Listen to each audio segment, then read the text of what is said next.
नमस्कार। बीएड प्रथम वर्ष विषय हमारा पाठ्यक्रम से परिभाषा, और आज हम लोग हमारी इकाई 4 पठन और लेखन के बारे में पढ़ेंगे, क्योंकि अब हमारी जो इकाई क्लास जो 4 है वो बच्ची है। पहली इकाई हम लोग जो ऑफलाइन क्लासेस में कर चुके हैं। मैंने जो तीसरी इकाई यहाँ पर ऑनलाइन प्रारंभ करी और दूसरी इकाई मैंने अभी तक आपको करवाई थी भाषाई विकास। अब हमारी चौथी है पठन और लेखन।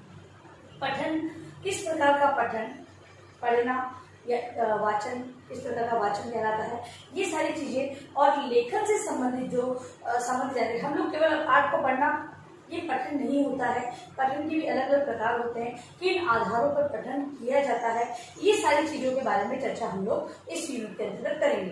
तो सबसे पहले हम लोग देखेंगे अभी पठन का अर्थ, पढ़ने का अर्थ होता क्या है। तो भाषा शिक्षण के संदर्भ में, भाषा शिक्षण के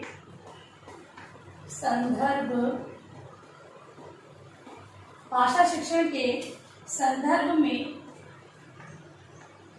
पढ़ने का अर्थ होता है, पढ़ने का अर्थ होता है किसी के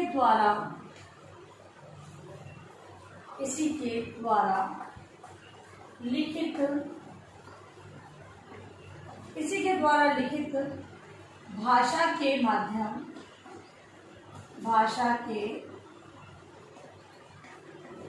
माध्यम से अभिव्यक्त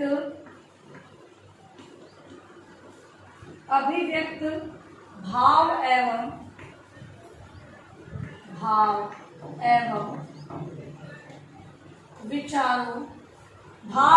विचारों को पढ़कर समझना।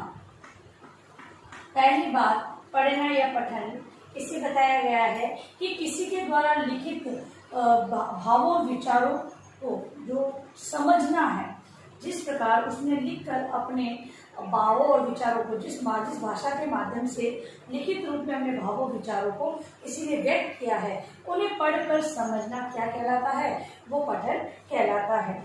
अर्थबोध, अर्थ को जानना मतलब अर्थबोध एवं भाव प्रतीति पढ़ने के आवश्यक तत्व हैं। पढ़ने के आवश्यक तत्व हैं। इन्हें आवश्यक तत्व इसलिए माना है क्योंकि किसी भी जो हम लिखित सामग्री जिसे हम पढ़ रहे हैं उसके अर्थ को जानना तथा उसमें निहित भाव को पहचानना ही पढ़ना कहलाता है। तो इसे तत्व माना गया है। इस प्रकार किसी के द्वारा लिखे किसी लेख, कहानी, निबंध, नाटक अथवा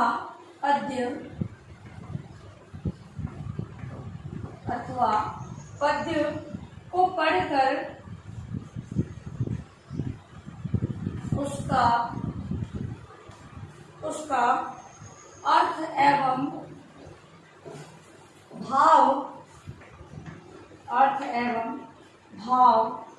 ग्रहण करते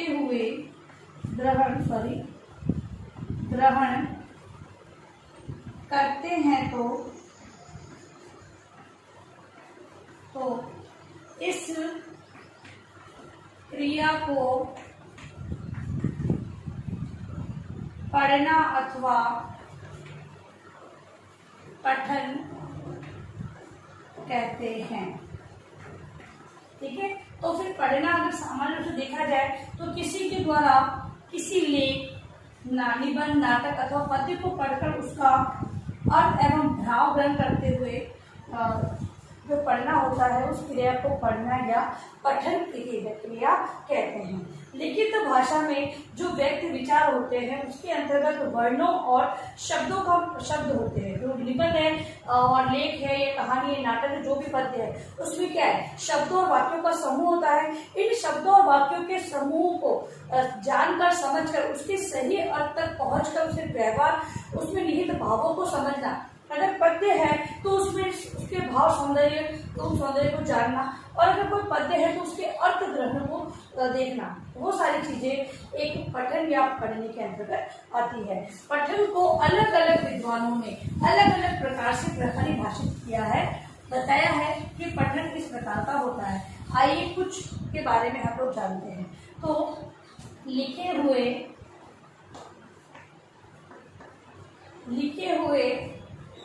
से अर्थ गणना ही पढ़ना है, पढ़ना है, अर्थात भाव को समझना ही पठन है। पहले विद्वानों ने ये बात की है कि जो लिखे हुए है उसे अर्थ को गणना यानी उसके भावों को समझना ही क्या है, वो पढ़ना या पठन कहलाता है। दूसरी बात ये कही गई है, पढ़ने का अर्थ है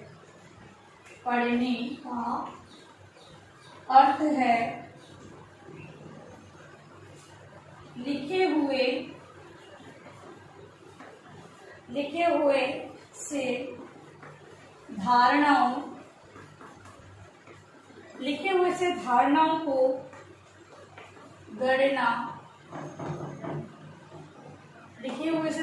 को गणना और साथ ही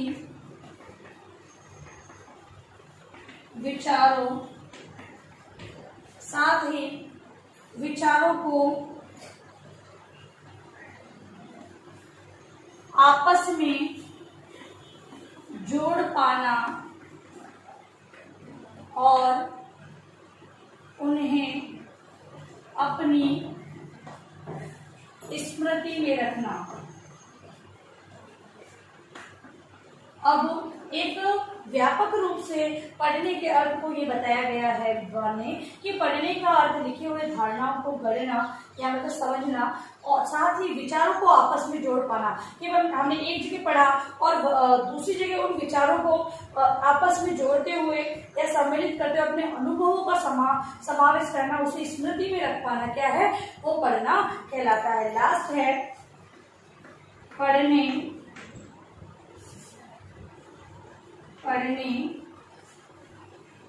में महत्वपूर्ण है लिखी हुई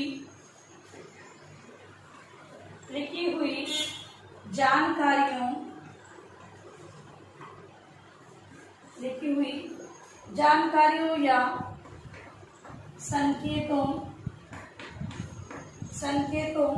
का अर्थ ग्रहण करना। लास्ट में बताया गया है कि जो लिखी हुई सामग्री है उन जानकारियों या संकेतों को के अर्थ को समझना ही पढ़ना कहलाता है। अब हम वाचन के आधार पर पढ़ना है, इसके अंतर्गत वाचन की जो क्रिया की जाती है वो किस आधार पर की जाती है, पढ़ना है। पढ़ना एक संपूर्ण जो हमने बात की है, पढ़ना अलग अलग प्रकार से अर्थ ग्रहण है, कहीं पर उसकी अवधारणाओं को गढ़ना, कहीं पर उसके अनुभवों को जोड़ना, ये सब पढ़ना है। अब ये जो वाचन पढ़ा जाता है, पढ़ने की जो प्रक्रिया है वो किन आधारों पर होती है, तो वाचन के आधारों की बात हम लोग करेंगे। वाचन के आधार, वाचन का पहला आधार है वाचन मुद्रा। जब पढ़ा जाए तो किस मुद्रा में पढ़ना चाहिए, तो वाचन मुद्रा से हमारा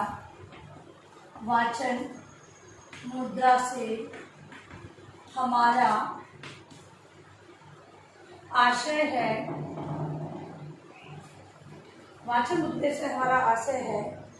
बैठने, खड़े रहने,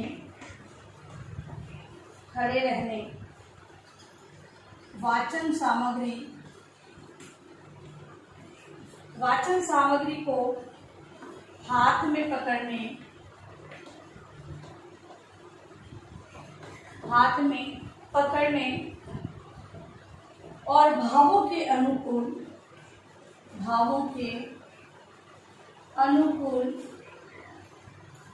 आंगिक संचालन।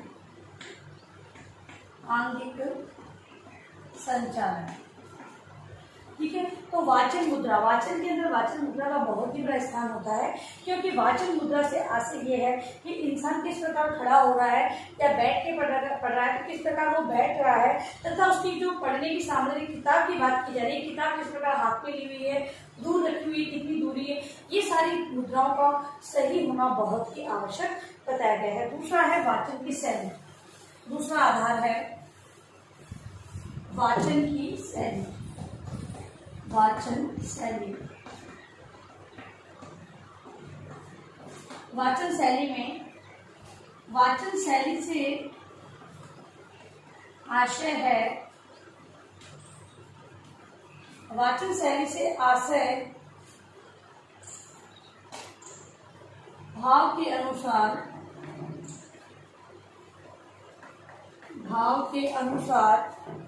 उचित उतार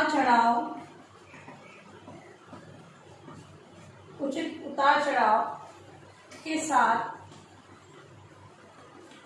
पढ़ने के ढंग को अपनाना।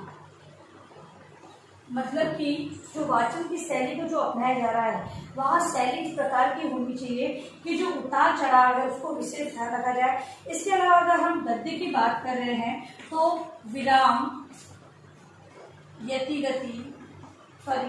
विराम चिन्हों को ध्यान में रखना है और उतार चढ़ाव को ध्यान रखना है। फिर अगर हम पद्य की बात कर रहे हैं तो लय, यति, गति, ठीक है, आरोह अवरोह, ये सारी चीजों को ध्यान में रखकर ही वाचन किया जाना चाहिए, तभी वो वाचन सही होगा। तो वाचन इन आधारों पर, मुद्रा पर और शैली पर आधारित होता है। ठीक है। तो अब अपना गृहकार्य प्रश्न आप लोग लिखेंगे।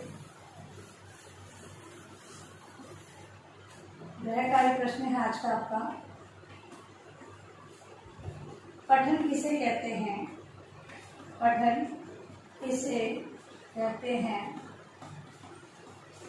वाचन के आधार को स्पष्ट करें। वाचन के आधार पर स्पष्ट करें। तो वाचन के आधार मैंने आपको बताया दो, मुद्रा और शैली, उसके बारे में भी आपको लिखना है आंसर में। ठीक है। और अंत में इस महामारी के दौर में कम से कम आवश्यक कार्य होने पर घर से बाहर निकले। बाहर निकलते 3 बातों का विशेष ध्यान रखें। मास्क लगाएं, सोशल डिस्टेंस बनाएं, हाथों को बार बार सैनिटाइज करते हैं। सभी का ध्यान रखें।